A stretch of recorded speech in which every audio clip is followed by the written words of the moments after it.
과배란 유도를 해서 인공수정을 한다든지 하는 방법을 사용할 수 있습니다.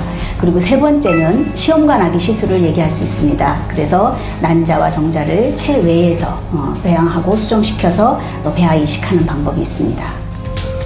다양한 난임 치료, 부작용 또한 따른다는데 과배란이 돼가지고 배 복수까지는 아닌데 일어나지 못할 정도로 배가 아프더라고요. 그리고 또 한 가지는 제가 옆에서 보니까 배란 유도제를 맞고 임신을 하려고 노력했는데 안 되잖아요. 그러면은 그때는 거의 생리양이 거의 하혈한 수준이라고 할까요? 굉장히 양이 많아서 힘들어하더라고요. 주사를 맞고 나서 우울증 아닌 우울증이 와서요. 조금 무기력한 느낌도 있고요. 좀 의욕도 없어지고 기분도 되게 다운되고 그랬습니다. 저 같은 경우에는 과배란 주사 부작용이 너무 심해서 난소 과자극 증후군이라는 증상이 왔었어요. 근데 이게 배에 일단 복수가 많이 차요. 그래서 일주일 만에 허리 둘레가 8인치가 늘었었거든요. 너무너무 아프더라고요. 차라리 그 배가 나오고 아픈 게 임신을 해서 아팠으면 견딜만 했을 텐데 임신도 안 한 상태에서 부작용으로 그렇게 되니까 정말 우울하고 정말 많이 힘들더라고요. 난임 치료는 과배란 과정으로 인해서 좀 부작용이 있을 수 있습니다. 특별히 난소 과자극 증후군이라 그래서 복수가 차고 호흡곤란이 생기는 등 여러 가지 증상이 나타나실 수 있습니다. 하지만 이 증상은 약 한 달 내지 2달 정도 지나가면 다 소실됩니다.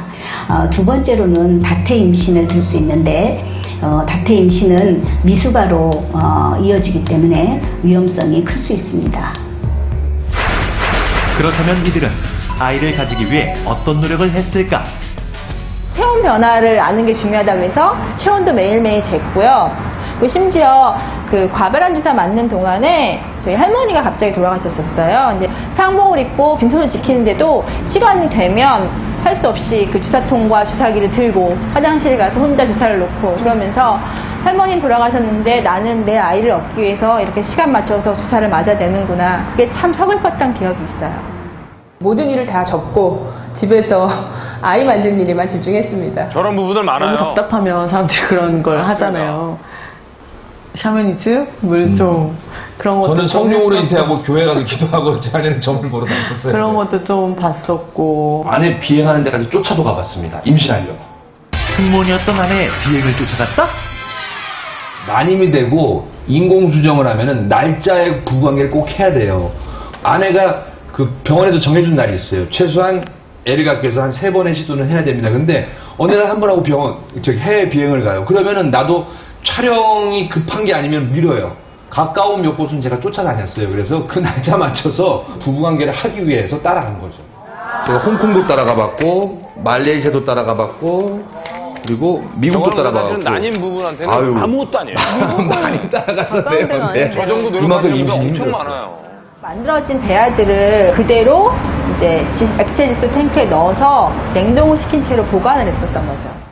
냉동한 채 보관했다는 이것은 또 무슨 소리? 뭐를? 시험관 아기 시술을 하게 되면요.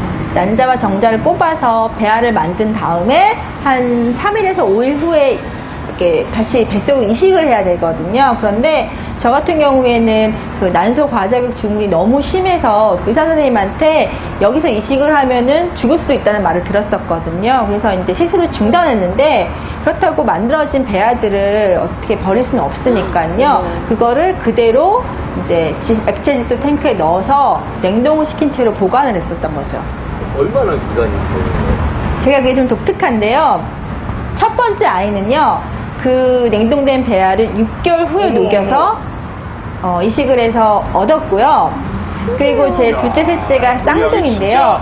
이 아이들은 그 처음에 만들어진 배아를 무려 5년 2개월 만에 해동시켜서 다시 임신을 해서 아이를 낳았죠. 그러니까 제 세 아이들은 전부 다 같은 시기에 만들어진 쌍둥이에요. 어머. 냉동보존이란 살아있는 세포를 냉동 보관하는 방법으로 1950년대부터 이 기술이 발달해서 최근에는 난자, 정자, 배아를 얼려놓을 수 있는 방법입니다.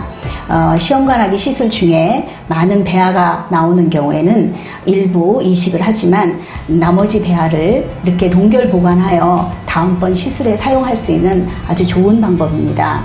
우리나라에서는 생명윤리법에 의해서 5년 동안 보관 가능하지만 미국에서는 한 20